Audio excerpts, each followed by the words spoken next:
The Raptor chamber pressure is nominal.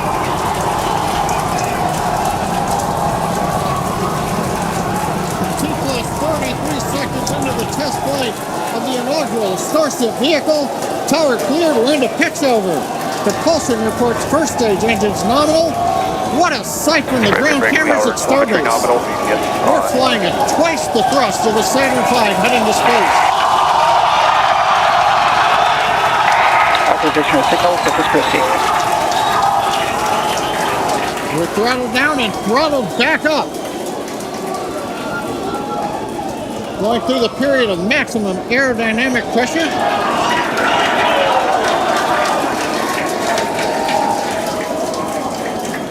As the velocity increases, the density of the atmosphere is decreasing. Max Q. Lessening stress on the vehicle. The call out, max Q now.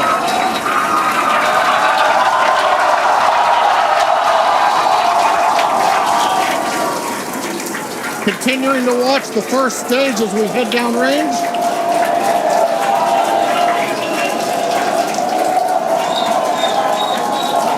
A 100 seconds into flight. Our next major activity is going to be shutdown of the first stage. The Houston tracking station now acquiring the vehicle. With shutdown, we will get separation of Starship from Super Heavy and ignition of the Starship engines. When Starship separates, we light up 6 engines in a staggered sequence. And if all goes well, those 6 engines will burn for almost 6.5 minutes. Onboard view from Starship. And there's views of the Raptor engines on the second stage as we prepare for stage separation. Now after stage separation, the first stage will flip and begin a boost back maneuver for landing in the Gulf.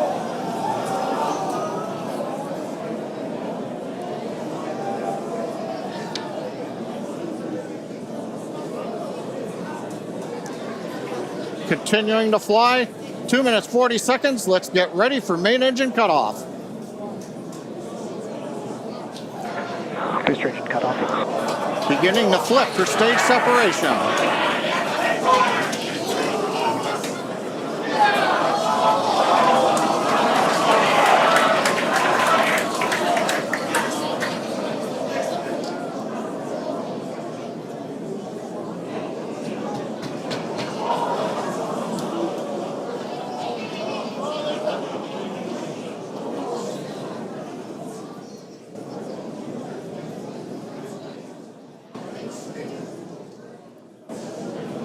As of right now, we are awaiting stage separation,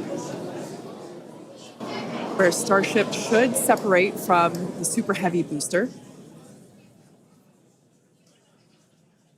Yeah, Kate, right now it looks like we saw the start of the flip, but obviously we're seeing from the ground cameras the entire Starship stack continuing to rotate. We should have had separation by now. Obviously, this is does not appear to be a nominal situation. Yeah, it does appear to be spinning, but I do want to remind everyone that everything after clearing the tower was icing on the cake. And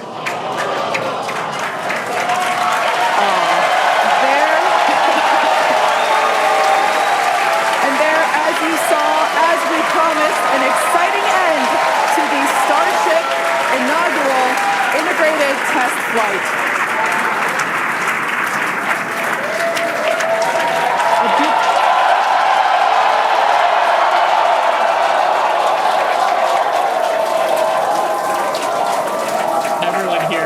Absolutely pumped to clear the pad and make it this far into the test flight, the first integrated flight of the booster and the Starship vehicle. Live view there of our control center at Starbase, which we refer to as Star Command. As we said before, obviously we wanted to make it all the way through, but to get this far, honestly, is amazing. Well, if you're just joining us, Starship just experienced what we call a rapid unscheduled disassembly, or a RUD, during ascent. But now this was a development test. This is the first test flight of Starship, and the goal was to gather the data, and as we said, clear the pad and get ready to go again. So you never know exactly what's going to happen, but as we promised, excitement is guaranteed. and Starship gave us a rather spectacular end, but was truly an incredible test thus far. Now, as we mentioned at the start of today's program, any and all the data that we collected during the test is going to help us with further development of Starship, and it's going to improve the vehicle's reliability as SpaceX seeks to make life multiplanetary. It's really worth noting that the flight path was designed to be over water and all the air and sea space.